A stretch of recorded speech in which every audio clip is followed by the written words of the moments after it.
Sidang kasus kopi bersianida yang menewaskan Wayan Mirna Salihin dengan terdakwa tunggal Jessica Kumala Wongso untuk hari ini digelar untuk yang ke-23 kalinya. Hari ini sidang menghadirkan ahli toksikologi Michael Robertson yang merupakan PhD dari Monash University di Australia. Michael Robertson merupakan saksi ahli dari kubu Jessica atau yang dihadirkan oleh kuasa hukum Jessica Kumala Wongso. Di awal persidangan, JPU sempat menanyakan visa ahli toksikologi yang berasal dari Australia ini dan saksi mengatakan ia menggunakan visa bisnis. Dan untuk sidang yang berjalan sejak pukul 10 pagi tadi, kami bisa menarik kesimpulan yaitu sianida yang ada di lambung Mirna bukan dalam kategori lethal atau mematikan. Sianida tidak masuk melalui mulut karena jika masuk melalui mulut, sianida ada di lambung dalam kadar atau konsentrasi yang tinggi dan mematikan. Kemudian sianida di dalam lambung Mirna merupakan reaksi kimia setelah kematian. Karena jika seseorang keracunan sianida, seharusnya sianida ditemukan di lambung dalam konsentrasi yang tinggi, di hati juga dalam konsentrasi yang tinggi, kemudian di urin dengan konsentrasi yang lebih sedikit.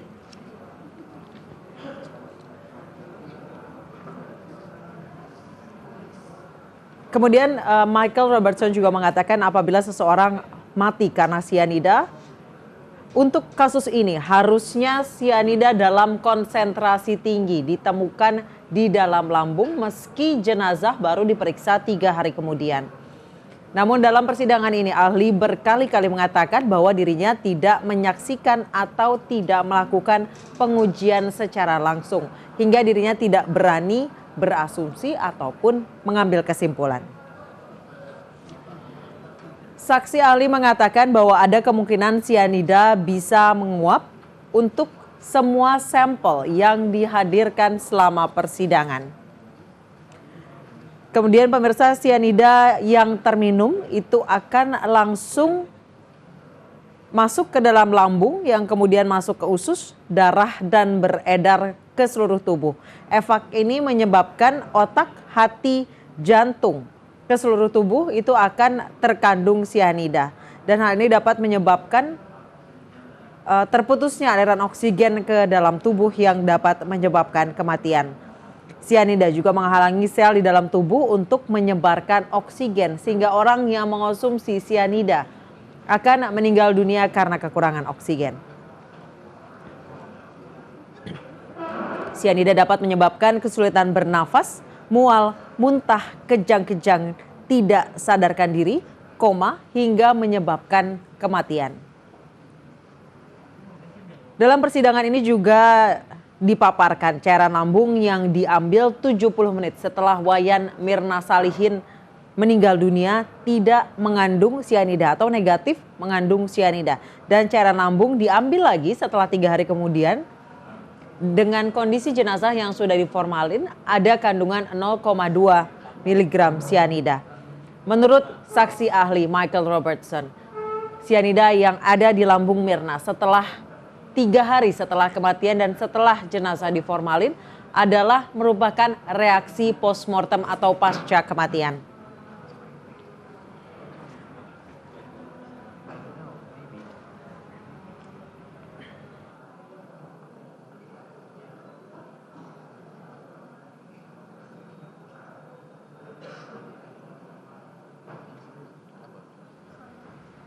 Dan pemirsa, Michael Robertson juga mengatakan ia tidak yakin sianida ada di tubuh Mirna dan menjadi penyebab kematian Wayan Mirna Salihin. Karena jika benar Mirna mati karena racun sianida, maka kandungan sianida yang ada di lambung Mirna akan ada dalam konsentrasi yang tinggi.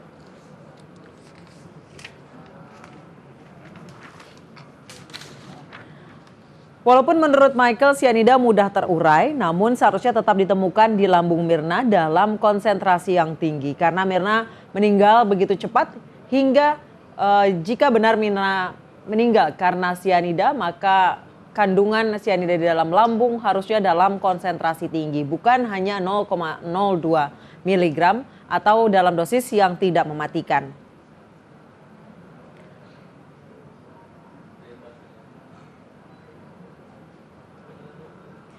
Pemirsa, jika cyanida masuk dari mulut, ini langsung beredar ke seluruh tubuh, kemudian dari lambung akan masuk ke lambung dan liver atau hati. Dari hati, cyanida ini akan diproses dan melalui proses metabolisme, racun liver ini akan mengurai racun cyanida menjadi tiosianat yang nanti akan dialirkan ke seluruh tubuh dalam kondisi yang sudah tidak beracun lagi.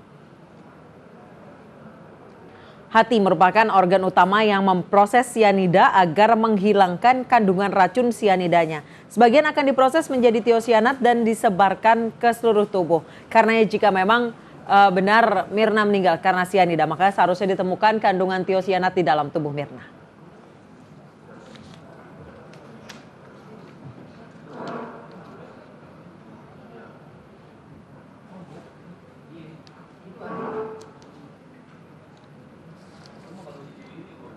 Pemirsa, persidangan yang dimulai sekitar pukul 10 tadi menghadirkan Michael Robertson, seorang ahli toksikologi dari Monash University Australia dengan gelar PhD. Pada awal persidangan tadi, JPU sempat menanyakan visa ahli toksikologi yang berasal dari Australia ini. Namun seperti tidak mau mengulang kesalahan yang terjadi pada saksi ahli sebelumnya yang juga berasal dari Australia, yaitu Dr. Beng Beng Ong yang sempat diamankan atau ditangkap oleh pihak imigrasi karena dianggap menggunakan visa turis, bukan visa bisnis. Karena seharusnya jika seseorang didatangkan dari luar negeri menjadi saksi ahli, visa yang digunakan harusnya adalah visa bisnis. Silakan dilanjutkan. Dan pemirsa, rehat sidang telah dicabut dan kita langsung menuju ke Pengadilan Negeri Jakarta Pusat untuk menyaksikan kembali jalannya sidang lanjutan kasus kopi bersianida.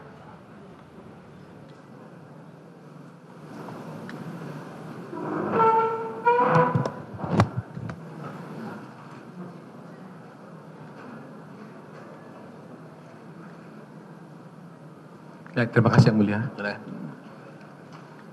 Jadi kita lanjutkan ya. Kita terputus tadi. Sekarang kita mau bicara, saya mau bertanya mengenai soal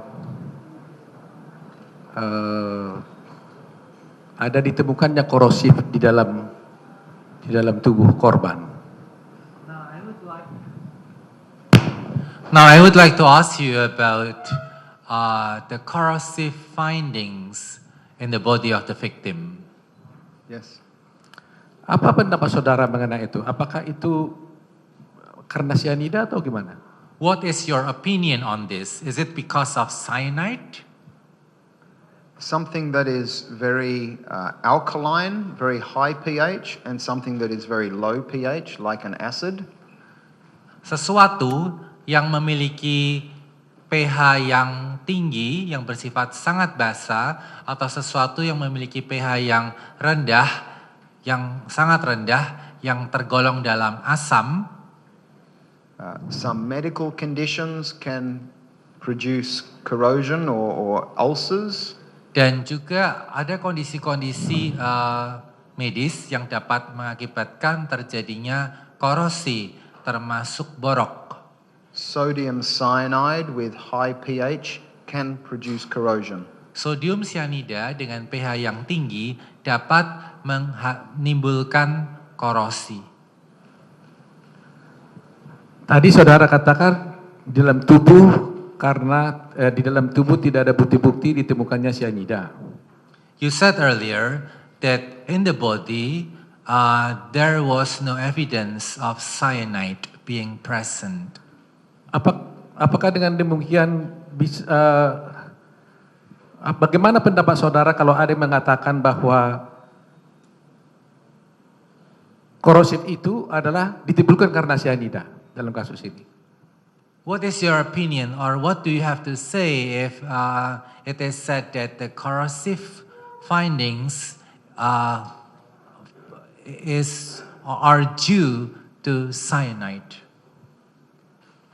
Well, given that it would assume, therefore, Oleh karena itu, maka saya mengasumsikan that the